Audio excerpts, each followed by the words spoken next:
aren't bad. I was looking for some bigger ones though. But they're not bad at all. Oh yeah, I got what I need. Check it out.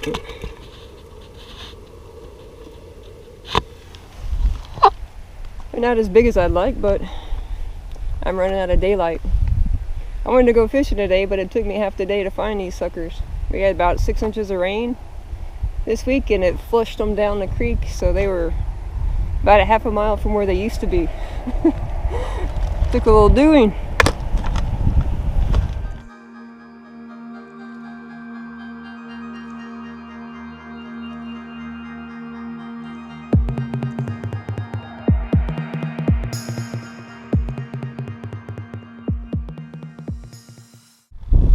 Ooh, it is nasty out there. It's white capping. But we're gonna fish over here.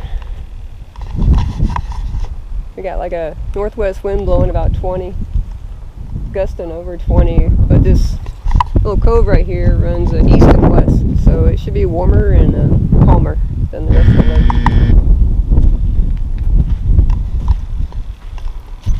That sucks because there's a bridge right over here. I wanted to go fish. But, you know, hey, another day.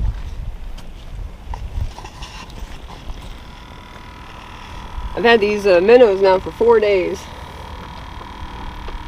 And they're still alive and kicking, but today's going to be my last day. The first day I was fishing with them, I caught a smallmouth. Almost had a flathead, but he outsmarted me.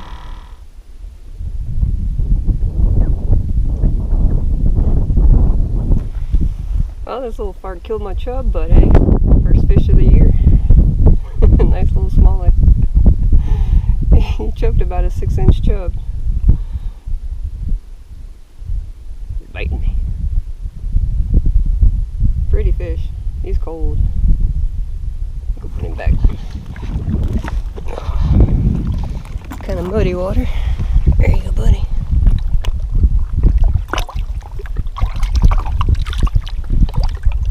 Confused. That's not where you go. You go deep. There you go. That's the chubby choked on.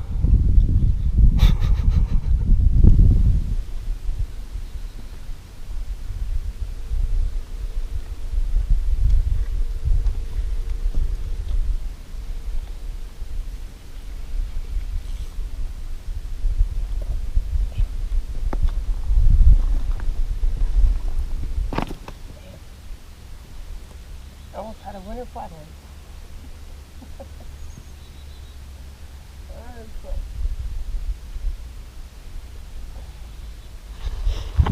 All these flatheads, they do the same exact thing. As soon as they feel just a slight bit of pressure, they head straight for these caves.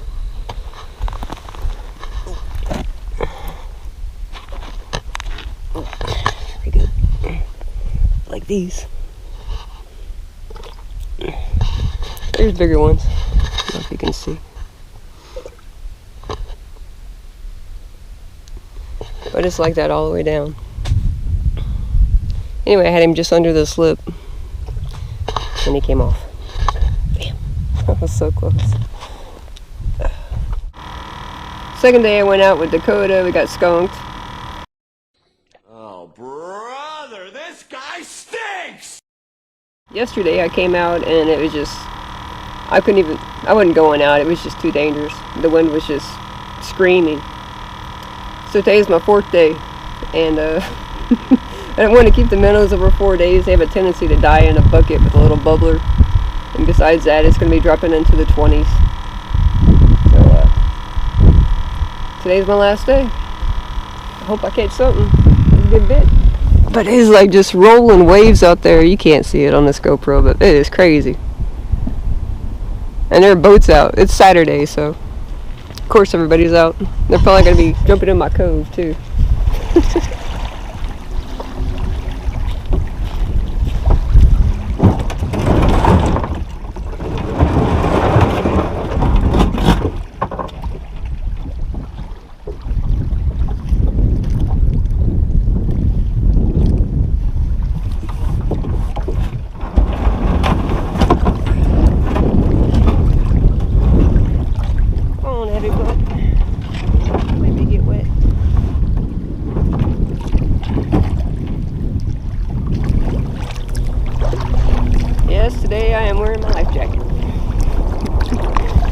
water's about 49, 50 degrees.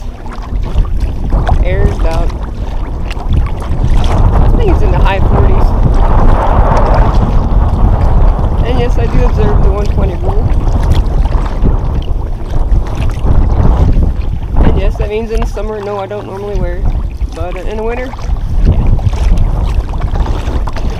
I want to go home just like everybody else. Let's see if we can get some sonar going. Alright, y'all, that wind was howling. And after 3 hours of getting blown around like an empty soda bottle floating around on the lake, I decided to jump on a bank. And I was getting bites. They were fish there. It was amazing. That little cove that I ended up stopping at was 4 degrees warmer than the main channel. And that's because it faces the sun pretty much all day long, and then there's that big bluff of rock which catches the sun, reflects it into the water. 4 degrees warmer, and it was loaded with fish, but I just couldn't get them in. Every time I would get a bite, I would get snagged up, lose the fish. So but as the sun started to set, the wind calmed down, and I decided to do one more pass on that cove. You know, I paddled upwind and got blown back to where I was parked, and started marking fish. Oh my gosh, I was marking fish all over the place. It finally calms down. Freaking fish everywhere, and it's getting dark and cold, and I gotta pee, like seriously. There's those tomorrow. I think it's going to be in the high 30s tomorrow. Oh, there's another one. Jesus Christ.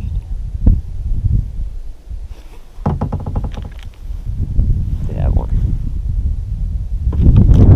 Okay. That's a big ass fish. Oh, God. He came up and looked at my bait, and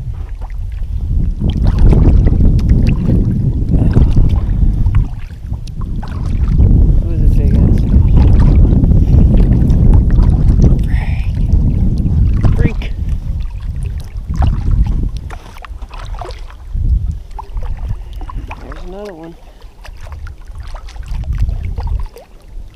Oh, really? Really?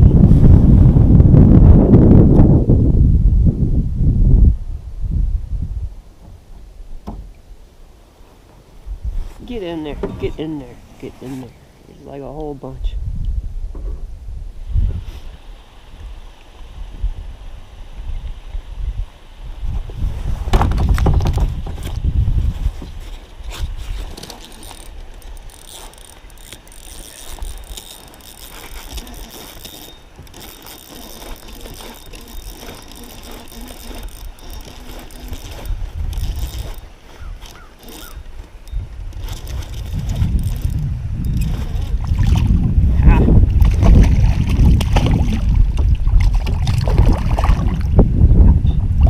No skunk to die.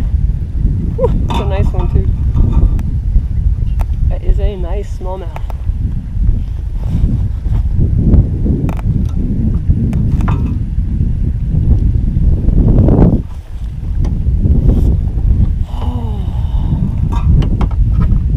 You just gotta keep on keeping on.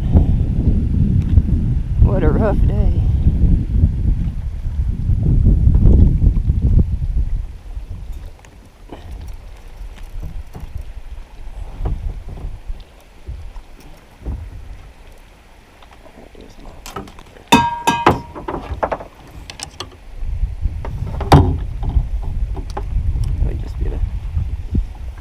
Look at this gorgeous smallmouth. Look how big he is. That's a keeper right there. Look at that. I'm trying not to lose my rod here. Gorgeous. Thank you. You don't know how rough my day has been. I appreciate it.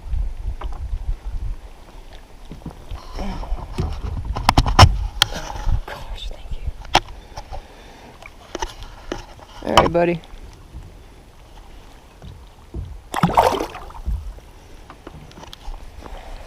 That right there is worth all the fighting. Oh my gosh. I think I gotta do that again.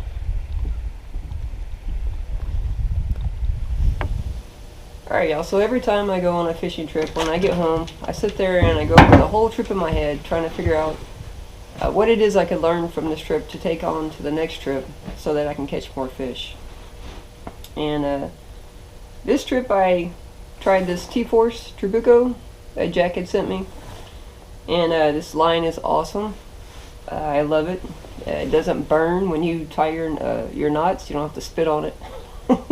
It doesn't kink. It's straight off the spool. Just freaking awesome line. And I just wish I had it in clear. But I decided to try it for leader. And I had 3 rigs. The 2 I tied it on, I didn't get 1 bite. Suspend fishing. If I put it on the bottom, it didn't really seem, because I was in like between 25 and 60 foot of water. That's what I was fishing. If it was directly on the bottom, I was getting bites. But if I was like in the middle of the column, I think I had it down about 25 feet, 30 feet. They would come up. I was watching them on sonar. These huge fish would come up, look at my bait, and go back down over and over again. It was heartbreaking. I think that's why I aged so much in this video. I went from looking like my regular self to looking like I served 2 U.S. presidential terms in a span of 3 hours. But the one rig that I actually caught the fish on was this ultralight rig. This is my bass rod. It's got 12-pound P-line on.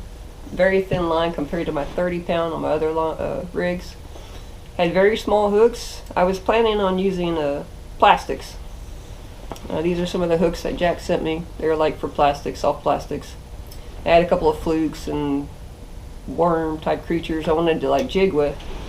But the wind was blowing so hard that I couldn't like sit there and jig. I had to paddle the whole time to try and stay in position. It's just so, it makes your heart break when you're sitting over fish and you just can't like stay over them because the wind's blowing so hard. So anyway, this one really never hit the water till the end of the day. The sun was going down. I had one last trip, one more float I was gonna do down the cove, and I decided to drop this in. Anyway, I managed to hit like a lull in the wind. It was like just starting to die down. The sun was going down. It was below freezing, and that's when the smallmouth hit. He hit on this light rig. So what that tells me is that when I'm suspend fishing, I need to go light. This light line, small hooks, hopefully small weights if the wind's not blowing too bad.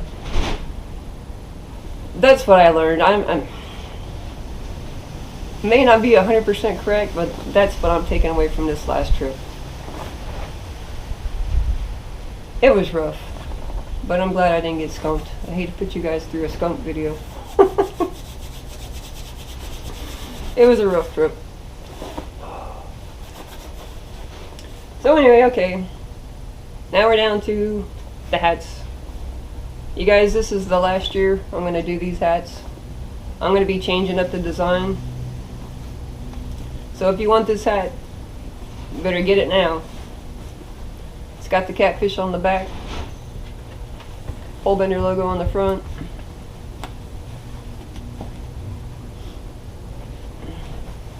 I'm going to put a link in the description. What I'm doing is I'm taking pre-orders because it seems like every time I order the hat, I run out. This last order, I have 2 left. So I'm going to take pre-orders for this hat. Links in the description. It's 25 bucks. It's including shipping, US only. You guys kill me with that overseas shipping. And it's kind of like a donation to help the channel, but you're getting an awesome hat out of it. Come on, it's an awesome hat. Catfish on the back. Anyway, last year is going to be available. I'm going to change it up. Oh. Alright, but the 2 winners for the general comments, all you had to do is drop a comment. I didn't even ask you to like the video or anything, which I really hope you guys do like the videos and give me a thumbs up. But all you had to do is drop a comment, and ran the random generator and big C catfishing. You won the hat on the general. So I'll put the contact email in the description below, but it's PoleBenderAR@gmail.com. So you got the general entry. The car turned out to be a major fiasco. I tried to find the VIN on the car. I could not find the VIN, so I couldn't really look it up. I looked up every single entry that you guys submitted, and nothing exactly matched. It was either the fender didn't match or the grill didn't match. Of course, I don't even know if these are the original parts, and without the VIN I couldn't really say one guy was right or the other guy was right. So what I did is I took all you who just put in any kind of entry on the car, I put you in your own category and did a random draw. And MPT, you're the winner of the car entry. So again, send me an email with your contact information. I'll ship out those hats to you guys. Congratulations. Oh, y'all, it is freezing. It's supposed to get down to 18 tonight. And it's already cold.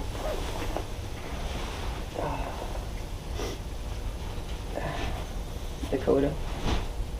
Oh, the scratches are Dakota. She got me good. She was so happy to see me when I came home last night. Ooh, I got a tongue lashing too. I stopped filming because it got dark. But I was out there way too long. I got home, it was way after dark. I got a tongue lashing for making everybody worry. And Dakota gave me a nice welcome scratch. But y'all, thanks for watching. Tight lines, everyone. Again, hats. Last year you can get them. Catfish on the back. Link in the description below. 25 bucks. That includes shipping. I really appreciate it. It helps me out a lot. So, tight lines, everyone. I'll see you next time. Oh, cold. Cold.